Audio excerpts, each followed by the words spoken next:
and girls, I want you to think of people that you know of who don't fit in.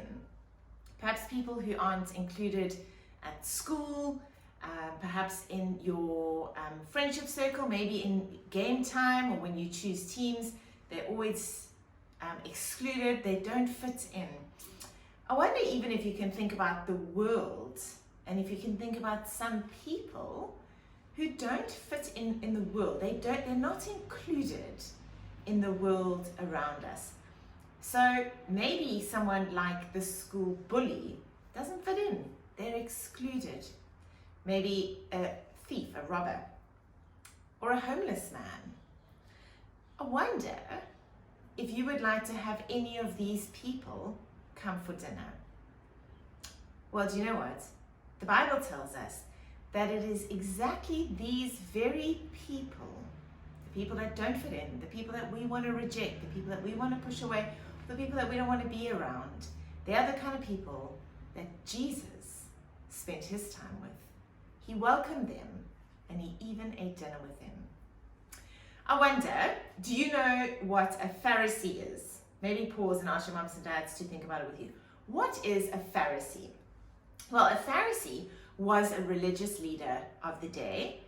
And what these Pharisees had done was that they had made up a whole bunch of rules, of traditions to follow. And they believed that if they followed these traditions, if they followed these rules, then God would be happy with them. And so they felt like they were so much better than everyone around them because they were following these rules. But you know what, boys and girls, you know what they didn't realize? They didn't realize that while they were following all their rules, there were a number of God's rules, God's commands that they weren't keeping, that they were breaking. And what happened was they looked past the sin in their own lives and they thought that they were better than everybody else. What happened was when they looked at other people, they saw them as sinners, as people that they didn't want to mix with, people that they believed were not deserving to be part of the kingdom of God. Now, I hope that you're sitting there going, that is not right, because it's not. So I wonder, can you remember what sin is? How would you describe sin? If someone said to you, what is sin? How would you describe it? Well, we know that sin it's not just about breaking rules, is it? No, sin is about the way that we treat God.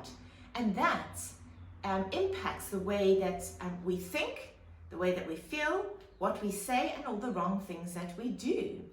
And the Bible tells us that all of us have sinned against God like this. We've all sinned against God in the way that we've thought, in the way that we have spoken, in the way that we have behaved. We know that. But you see, the Pharisees thought that they were better at doing what God wanted than everybody else. And they had rejected those people. They were angry now that Jesus had come and that Jesus was spending time with these sinners instead of with the good people like them. And so Jesus went on to tell these Pharisees a parable. Now, lots of questions for you today. What is a parable? Well, a parable is a story, all right? Well, they're lovely stories, but they always have a hidden meaning. And so what we are going to see from our story today is that the hidden meaning, I'm going to tell you what the hidden meaning is that God is just like the man in our story from today who found his sheep. He rejoices. God is happy every time one sinner says sorry for the way that they have treated him and trusts in Jesus. Boys and girls, we also should be happy when this happens. We should be happy when we see someone turn to put their faith and trust in Jesus. And we should celebrate with God as well. So let's go read our story.